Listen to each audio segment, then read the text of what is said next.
चाणक्य नीति 12वां अध्याय। उस गृहस्थ पे भगवान की कृपा है जिसके घर में आनंददायी वातावरण, बच्चे गुणी, पत्नी की वाणी मधुर, जरूरतों के लिए धन, पत्नी से सुखी संबंध, आज्ञाकारी नौकर, मेहमानों का स्वागत, भगवान की पूजा, स्वादिष्ट भोजन, सज्जनों का साथ, ये सब हो।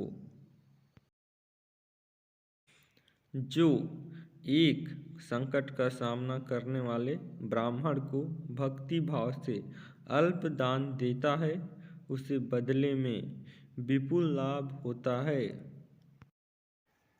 वे लोग जो इस दुनिया में सुखी हैं, जो अपने संबंधियों के प्रति उदार हैं, अनजाने लोगों के प्रति सहृदय हैं, अच्छे लोगों के प्रति प्रेम भाव रखते हैं, नीच लोगों से धूर्तता पूर्ण व्यवहार करते हैं, विद्वानों से कुछ नहीं छुपाते, दुश्मनों के सामने साहस दिखाते हैं, बड़ों के प्रति विनम्र और पत्नी के प्रति सख्त हैं।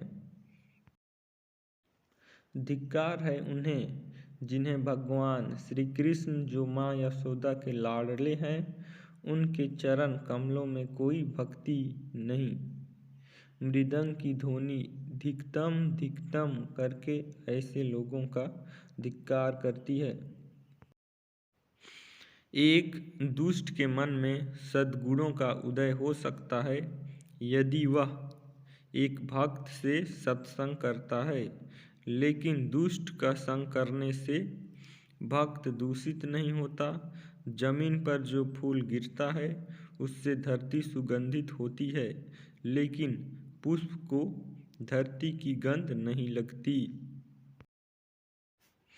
उसका सही में कल्याण हो जाता है जिसे भक्त के दर्शन होते हैं। भक्त में तुरंत शुद्ध करने की क्षमता है। पवित्र क्षेत्र में तो लंबे समय के संपर्क से शुद्धि होती है। वह घर जहाँ ब्राह्मणों के चरण कमलों को धोया नहीं जाता, जहाँ वैदिक मंत्रों का जोर से उच्चारण नहीं होता और जहाँ भगवान को और पितरों को भोग नहीं लगाया जाता, वह घर एक शमशान है। सत्य मेरी माता है, आध्यात्मिक ज्ञान मेरा पिता है, धर्माचरण मेरा बंधु है, दया मेरा मित्र है, भीतर की शांति मेरी पत्नी है, क्षमा मेरा पुत्र है, मेरे परिवार में ये 4 लोग हैं। हमारे शरीर नश्वर है, धन में तो कोई स्थायी भाव नहीं है, मृत्यु हरदम हमारे निकट है, इसलिए हमें तुरंत पुण्य कर्म करने चाहिए। ब्राह्मणों को स्वादिष्ट भोजन में आनंद आता है, गायों को ताजी कोमल घास खाने में, पत्नी को पति के सानिध्य में, क्षत्रियों को युद्ध में आनंद आता है। जो दूसरे के पत्नी को अपनी माता मानता है, दूसरे को धन को मिट्टी का ढेला, दूसरे के सुख दुख को अपने सुख दुख, उसी को सही दृष्टि प्राप्त है और वही विद्वान है। विद्या सफर में हमारा मित्र है, पत्नी घर पर मित्र है, औषधि रुग्ण व्यक्ति की मित्र है, मरते वक्त तो पुण्य कर्म ही मित्र है। राज परिवारों से शिष्टाचार सीखें, पंडितों से बोलने की कला सीखें, जुआरियों से झूठ बोलना सीखें, एक औरत से छल सीखें।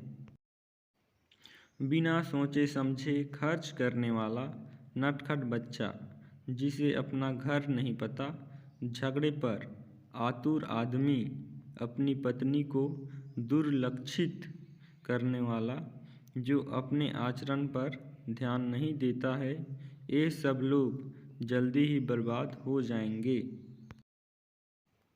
एक विद्वान व्यक्ति ने अपने भोजन की चिंता नहीं करनी चाहिए, उसे सिर्फ अपने धर्म को निभाने की चिंता होनी चाहिए। हर व्यक्ति का भोजन पर जन्म से ही अधिकार है। जिसे दौलत, अनाज और विद्या अर्जित करने में और भोजन करने में शर्म नहीं आती, वह सुखी रहता है।